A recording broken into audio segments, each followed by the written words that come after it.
जिंदगी में हम कितने सही हैं और कितने गलत, ये सिर्फ दो लोग जानते हैं, एक परमात्मा और दूसरा हमारा अंतरात्मा। परिवर्तन संसार का नियम है। समय के साथ संसार में हर चीज परिवर्तन के नियम का पालन करती है। सत्य कभी दावा नहीं करता कि मैं सत्य हूँ, लेकिन झूठ हमेशा दावा करता है कि मैं ही सत्य हूँ। किसी का अच्छा ना कर सको तो बुरा भी मत करना, क्योंकि दुनिया कमजोर है, दुनिया बनाने वाला नहीं। सदैव संदेह करने वाले व्यक्ति के लिए प्रसन्नता ना तो इस लोक में है ना तो कहीं और। जो चीज हमारे दायरे से बाहर है उसमें समय गंवाना मूर्खता ही होगा। श्री कृष्ण कहते हैं, न तो ये शरीर तुम्हारा है, नहीं तुम इस शरीर के मालिक हो। यह शरीर पंच तत्वों से बना है, आग, जल, वायु, पृथ्वी और आकाश। एक दिन यह शरीर इन्हीं पंच तत्वों में विलीन हो जाएगा। जैसे अंधेरे में प्रकाश की ज्योति जगमगाती है, ठीक उसी प्रकार से सत्य की चमक कभी फीकी नहीं पड़ती। इसलिए व्यक्ति को सदैव सत्य के मार्ग पर चलना चाहिए। हे अर्जुन, मनुष्य जिस रूप में मुझे याद करता है, मैं भी उसे उसी रूप में दर्शन देता हूँ। अपने आप को भगवान के प्रति समर्पित कर दो, यही सबसे बड़ा सहारा है। जो कोई भी इस सहारे को पहचान गया है, वह डर, चिंता और दुखों से आजाद रहता है। इंद्रियों की दुनिया में कल्पना सुखों की प्रथम शुरुआत है और अंत में जो दुखों को भी जन्म देता है। बुरे कर्म करने वाले सबसे नीच व्यक्ति जो राक्षसी प्रवृत्तियों से जुड़े हैं और उनकी बुद्धि माया ने हर ली है, वह मेरी पूजा या मुझे पाने का प्रयास नहीं करते। बुद्धिमान को अपनी चेतना को एकजुट करना चाहिए और फल के लिए इच्छा छोड़ देनी चाहिए। सज्जन व्यक्ति को सदैव अच्छा व्यवहार करना चाहिए, क्योंकि इन्हीं के पद चिन्हों पर सामान्य व्यक्ति अपना रास्ता चुनता है। अपने अनिवार्य कार्य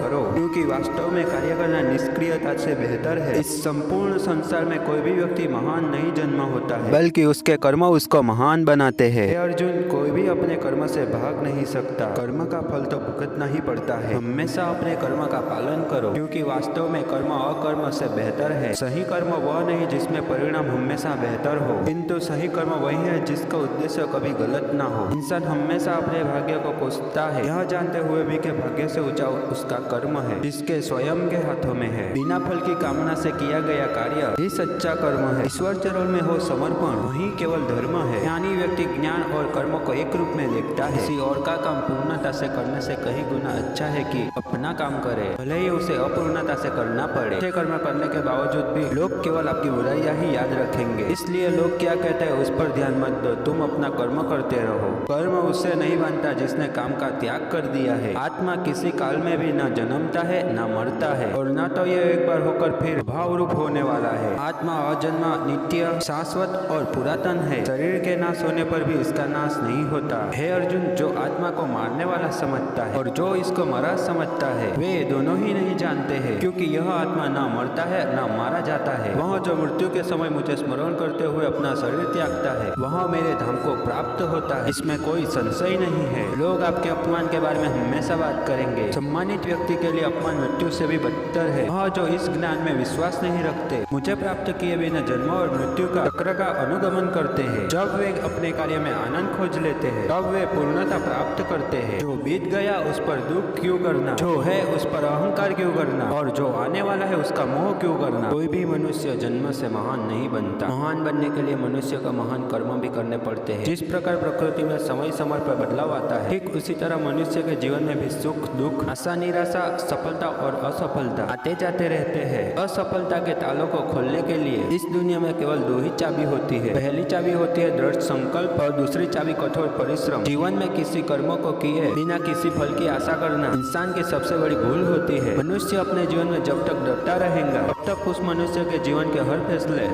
दूसरे लोग करते रहेंगे। हर मनुष्य को अपने ईश्वर पर अटूट आस्था होनी चाहिए, क्योंकि अर्जुन ने भी युद्ध भूमि में जाने से पहले श्री कृष्ण को ही चुना था। मनुष्य अपने जीवन में जो भी कर्म रूपी बीज बोता है, भविष्य में उसे उसका ही फल प्राप्त होता है। मनुष्य को इस बात का घमंड नहीं होना चाहिए कि उसे जीवन में किसी की भी आवश्यकता नहीं पड़ेगी, और इस बात की गलतफहमी भी नहीं होनी चाहिए कि उसकी जरूरत हर किसी को होगी। ऊपर वाले की न्याय की चक्की में न्याय जरा धीमे पिसती है, और याद रखना पिसती बहुत अच्छे से है। हमारे मन का अहंकार उस वृक्ष की तरह होता है जिसमें केवल विनाश के फल ही लगते हैं। सुकून और शांति इस संसार की सबसे महंगी वस्तु है, जिसे हम सिर्फ ईश्वर की भक्ति से ही प्राप्त कर सकते हैं। प्रकृति का नियम है कि जो भी व्यक्ति दूसरों की भलाई के लिए अच्छे कर्म करता है, वह सभी अच्छे कर्म उस व्यक्ति के पास वापस लौटकर जरूर आते हैं। जो मनुष्य किसी की सेवा दया से प्रेरित होकर करता है, उस मनुष्य को निश्चय ही सफलता और सुख की प्राप्ति होगी। अगर हमारे मन में उत्साह और संतोष होगा, तो यकीन मानिए वह आपके लिए स्वर्ग की प्राप्ति से भी बढ़कर होगा। इंसान के मन का संतोष ही उसका सबसे बड़ा सुख का साथी होता है। जब इंसान सफल होता है तब उसकी सफलता उसका परिचय इस संसार से करवाती है, तब उसकी असफलता उसका परिचय। और जब इंसान असफल होता है मनुष्य का उत्साह ही उसे कर्मों को करने के लिए प्रेरित करता है। जीवन में कभी हताश न होना सफलता का मूल मंत्र होता है और उसका उत्साह ही उस कर्मों को सफल बनाता है। सत्पुरुष हमेशा दूसरे द्वारा किए गए उपकार और उनके नेक कामों को ही याद रखते हैं, दूसरे द्वारा किए गए बुरे कामों को नहीं। इंसान का स्वार्थ काफी ताकतवर होता है और यही वजह है कि कभी कभी हमारे शत्रु हमारे मित्र बन जाते हैं, संसार से करवाती है और हमारे मित्र हमारे शत्रु बन जाते हैं। इस पृथ्वी पर ऐसा कोई भी नहीं जो मनुष्य की आशा को पूर्ण कर सके, क्योंकि मनुष्य की आशा उस समुद्र के समान होती जिसे कभी भी भरा नहीं जा सकता। हमें खुद सोचना चाहिए कि खुद में बदलाव लाना कितना कठिन होता है, फिर क्यों हम दूसरों में बदलाव लाने को सरल सोचते हैं। मनुष्य के चरित्र का निर्माण उसका खुद का आत्मविश्वास होता है। जैसा उसका आत्मविश्वास होगा ऐसा ही उसका व्यक्तित्व होगा।